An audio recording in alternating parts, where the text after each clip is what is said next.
자, 시청자 여러분들 반갑습니다. 얼음사이다입니다. 자, 여러분들 최근에 북한에서 9.19 군사합의에 대해서 파기를 선언을 했습니다. 아니, 지들이 깽판 치고 미사일 쏘고 포탄도 날리고 난리를 치더니 지들이 이제 와가지고 군사합의도 전부 다 파기해버리겠다라고 생 난리를 치고 있으니까 이 아주 그냥 외교관계를 깽판을 치고 있다라는 거죠. 자, 그리고 여러분들 이런 현실이 시사하는 바가 뭡니까? 그래요.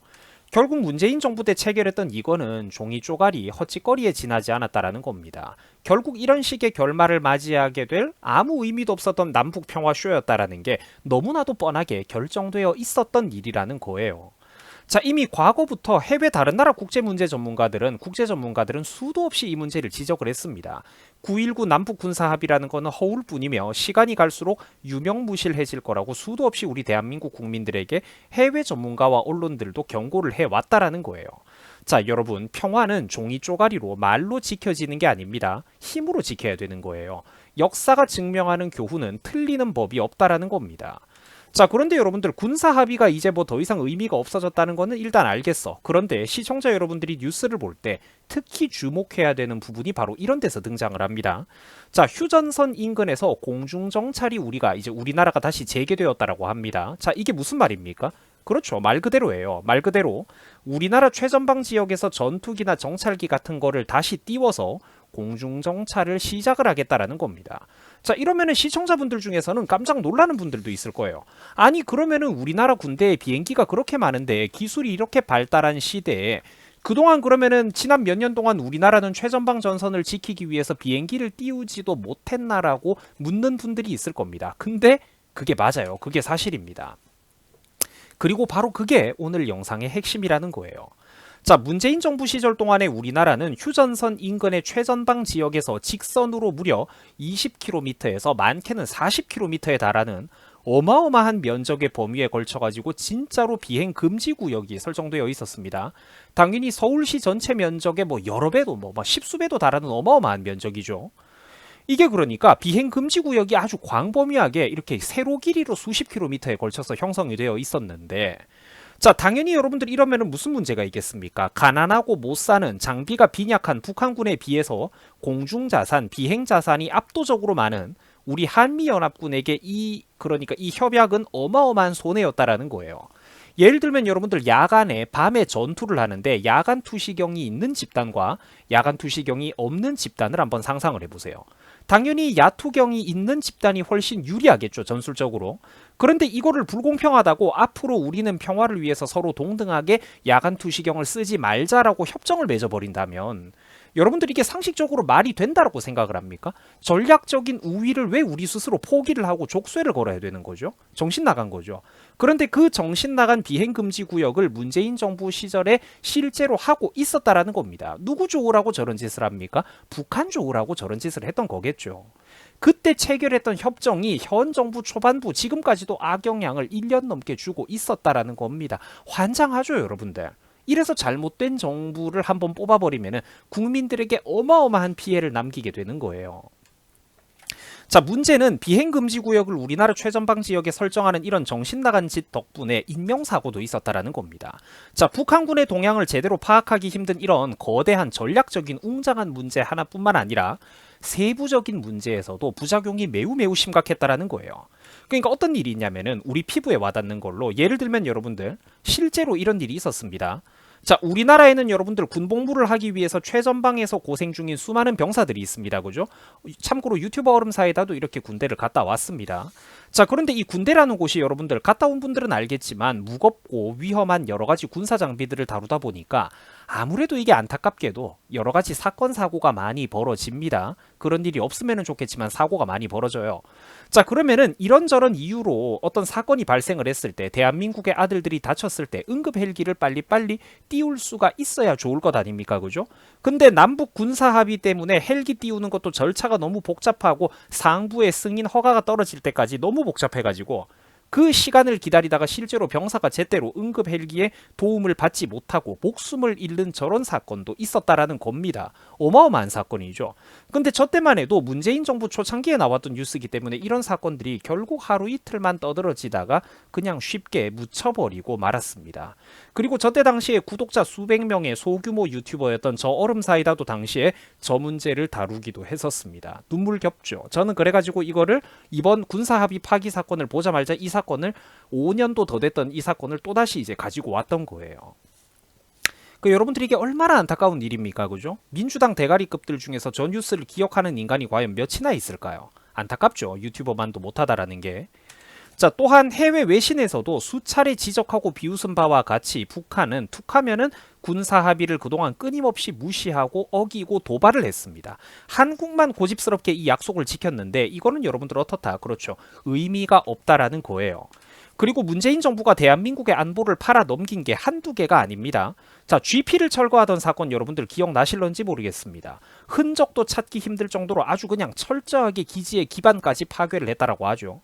자, 당시 GP 철거 작업은 평화 8일을 명분으로 북한도 우리도 동등하게 각각 11개 정도 없애자 이렇게 해가지고 했던 건데, 문제는 북한은 우리보다 최전방 감시 초소인 GP의 개수가 우리나라보다 훨씬 더 많다라는 겁니다. 그런데 시설이 낙후되어 있고 열악하면서 단순히 지점별로 각 지점별로 개수만 더 많은 이런 시설을 가지고 있는 북한이 우리나라랑 같은 개수로 없애면 되겠습니까? 비율도 아니고. 이걸 그러니까 산 위에 성벽과 요새를 쌓아놓은 우리나라 GP 시설과 동일한 개수로 철거를 해버렸다라는 거예요. 누구 때? 문재인 때 말입니다. 산 위에 힘들게 그래도 전술도로도 좀 이렇게 뚫어놓고 콘크리트 장벽도 두르고 삼중 철조망으로 보호되는 우리나라의 그 요새 한 개랑 북한 애들이 대충 판자떼기로 엉성하게 만들어 놓은 그런 무슨 공중전화기 부스 말한 거 구멍가게 같은 거 한 개랑 동수로 취급을 해가지고 철거를 하는 게 말이 되냐라는 거예요. 개판이잖아요. 이건 여러분들 문재인 정부가 명백하게 의도적으로 우리나라 최전방 지역의 경계태세를 스스로 약화시킨 그런 사건입니다. 아니, 그럼 생각을 해보세요. 비행금지 구역을 설정해가지고 항공정찰도 제대로 못해. 우리나라 병사들이 다쳤을 때 응급 헬기 띄우기도 힘들어. 육안으로 관측하는 최전방의 GP 시설물도 이렇듯 우리 손으로 수십 개를 파괴를 해. 여러분들 이게 대체 뭡니까? 왜 이런 짓을 하는 거죠? 이렇기 때문에 9.19 남북 군사 합의는 결국 이런 식으로 파기되는 결말을 맞이할 수밖에 없었던 겁니다. 제정신 박힌 정부만 들어온다면 말이죠. 반대로 대한민국의 간첩들이 지도부를 형성하는 게 아니라면 말이죠. 자, 보시다시피 북한은 우리나라 서해상으로 130여 발의 포격 도발을 한 적도 있었고, 또 동해상으로도 40여 발의 어떤 포병 사격을 한 적이 있었습니다. 명백하게 이거는 해상 완충구역의 범위를 어겼던 명백한 군사합의 위반 행위를 했던 겁니다. 이런 식으로 북한이 각종 합의를 위반했던 사건들, 도발 행위들은 너무나도 많았다는 거예요. 바로 그 평화 8일을 하던 문재인 시절에도 말입니다. 이렇게 사건이 개판이다 보니까 2018년 문재인 정부 초기 당시에도 400여 명의 우리나라 예비역 장군들이 뭐라고 합니까? 9.19 남북 군사 합의 이거 우리나라 군대의 어떤 발목만 잡아당기는 거라고, 이거 빨리 중단해야 된다라고 소신 발언을 하기도 했었다라는 겁니다. 비판을 했다라는 거죠. 저 할아버지들이 그렇게 한자리에 모여서 눈물겹지 않습니까? 또 여러분들 이런 일도 있었어요. 문재인 정부 시절에 북한 마음대로 우리나라 국민들의 세금이 수백억 원이 넘게 들어갔던 이 남북연락사무소 건물을 북한 애들이 폭파해버린 사건, 여러분들 기억나시죠? 여러분들 이게 남북 군사 합의를 지킨 겁니까? 북한이? 아니죠. 저 때도 어긴 거잖아. 저게 문재인과 민주당 586 운동권이 그토록 말하던 평화입니까?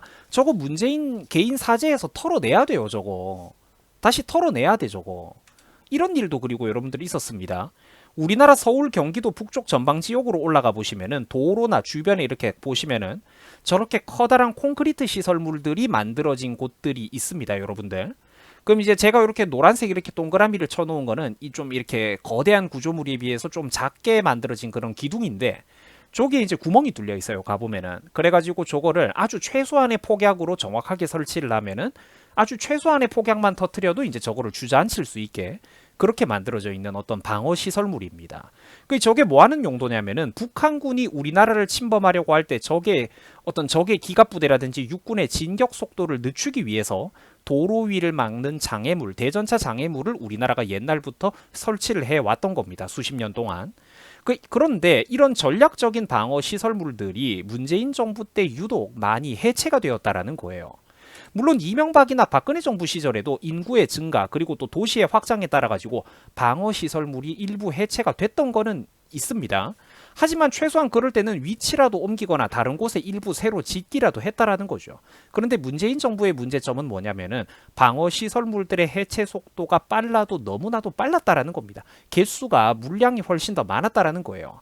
이전 5년치보다 2018년 저때 당시에 자기가 잠깐 집권하자마자 이전 정부들이 수년에 걸쳐 가지고 철거해왔던 물량보다 무려 7배나 많은 도로 방어 시설물들을 없애버렸다라는 겁니다. 여러분들 이거 보면은 답이 나오죠. 잘못됐잖아요. 연습을 해야 강한 군대가 되는 건데 전방 지역에서 군사훈련도 못하게 해, 연습도 못하게 해, 비행금지구역 설정해가지고 우리나라 군대의 눈과 귀를 가려버려. 심지어 비무장지대 GP 같은 감시초소도 스스로 철거를 해버려. 여러분 이거는 말 그대로 적이 우리나라를 침범하기 쉽게 스스로 무장해제를 하는 것 아닙니까? 이렇기 때문에 우리나라의 어른들이 저 정부를 일컬어가지고 간첩이라고 얘기를 했던 거예요. 절대로 여러분들 그게 잘못된 말, 시대착오적인 말이 아니라니까 현실입니다. 어르신들은 항상 우리나라에서 현실을 바라보고 있었어요. 눈과 귀가 가려졌던 건 오히려 우리 젊은 세대였죠. 반성해야 된다니까. 자, 여러분들 문재인은 나라를 팔아먹었던 게 맞습니다. 나라를 팔아먹었던 게 맞아요. 저 인간은. 또 이것도 여러분들 2018년에 나왔던 뉴스 기사 한번 보세요. 더 이상 한반도에 전쟁은 없을 거라고요? 벌써 어겼잖아 지금. 저러고 나서도 당장 지금 현 2023년까지 올 것도 없어요. 그 뒤에 여러분들 아까 제가 팩트 자료를 여러 개 수십 개를 보여드렸죠. 북한은 수도 없이 많은 포탄 사격 도발을 했고 포병 도발을 했고 미사일 도발을 했습니다. 미사일 실험을 수도 없이 했어요. 남북연락사무소 폭파 같은 게 윤석열 정부 때 있었던 일인가요? 아니죠. 문재인 정부, 평화파리를 하던 문재인 정부 때 있었던 일입니다. 몇 년 가지도 못했다니까. 수많은 군사합의 위반으로 북한은 항상 우리나라 대한민국의 뒤통수를 쳐왔습니다. 여러분 이렇듯 평화라는 거는 종이 쪼가리에서 나오는 게 아닙니다. 기자들 앞에서 만세 부르면서 샴페인 들고 사진 한번 찍는다고 평화가 오는 게 아니라는 거예요. 진정한 평화는 오로지 힘으로부터 나옵니다. 구체적인 실력으로부터 나옵니다. 설사 북한의 배후에 중국 같은 부담스럽고 강한 나라가 있다라고 할지라도 우리는 안보를 위한 노력과 준비 그리고 경계태세를 계속해가지고 갈고 닦아야 되는 겁니다. 혼자 힘으로 조금 부족하면 어떨까요? 국민들이 너무 많은 국방비 부담을 짊어져야 한다면 어떨까요? 그렇기 때문에 친한 친구들을 만들어야 되는 겁니다. 동맹국, 우방국들과의 집단 연대를 통해 가지고 실력과 힘을 갈고 닦아야 된다라는 겁니다. 큰 틀에서 자유진영 국가로서 가치관을 추구하고 공유하는 미국과 일본 같은 친구 나라들과 함께 말입니다. 힘세고 부유한 나라들이죠. 전 세계에서 가장 부유하고 강력한 나라들입니다. 그리고 저 미국이나 일본 같은 나라들은 기초과학이라든지 부품산업 같은 거, 원천기술 같은 경우에도 우리나라랑은 비교도 안 될 정도로 발달해 있는 나라입니다. 구석구석 우리가 산업 구석구석 보고 배울 게 너무나도 많은 나라들이라는 거예요. 이렇게 소중한 파트너들, 좋은 친구들이 세상에 어디 있습니까?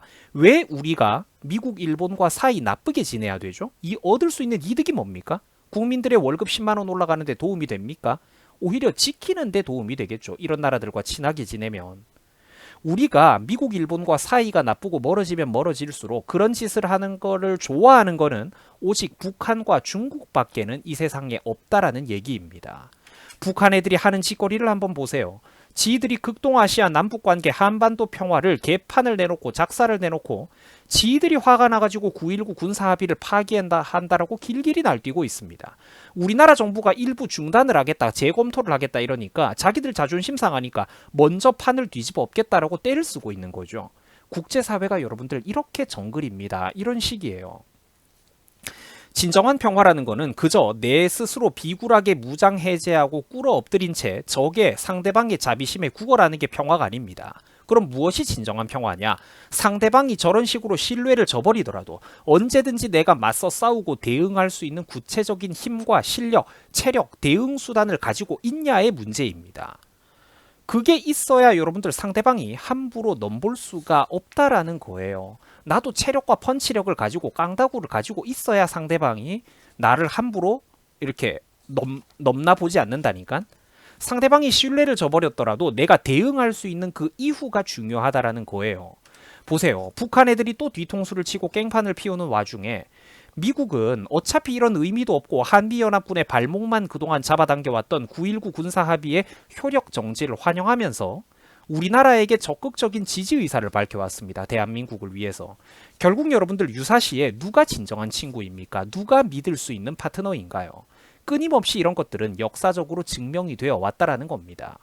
물론 이제 미국도 사실 이제 국제적으로 넓게 보면은 일부 조금 뭐 그런 것들도 있을지 모르지만 우리는 우리 입장에서 생각을 해야죠.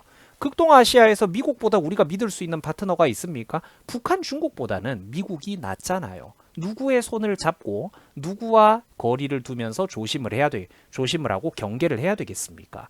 누가 믿을 수 있는 파트너인지는 역사적으로 증명이 되어 왔다라는 겁니다. 이 와중에 여러분들 민주당과 이재명이가 말하는 거 한번 보세요. 9.19 합의에 관해 가지고 또 우리나라 정부가 잘못을 하고 있다. 효력 정지 발표하는 거 잘못이다 이러면서 한미연합군의 발목만 잡아당기는 저런 군사합의 허울 뿐인 거, 북한은 마음대로 어기고 우리만 칼같이 지키는 이 군사합의 종이 쪼가리를 계속 냅둬야 된다라고 뭔가 이렇게 자꾸 쉴드를 치고 있습니다. 자, 국민들이 절대로 그러니까 이런 인간들에게 두 번 다시 선동당해서는 안 될 것입니다. 한국의 정치판은 너무나도 쉽고 간단합니다. 적어도 확실한 최악이 누구인지 어떤 세력인지는 너무나도 명백하기 때문입니다. 자, 시청해 주셔가지고 대단히 감사드립니다. 여러분들 수고하셨습니다.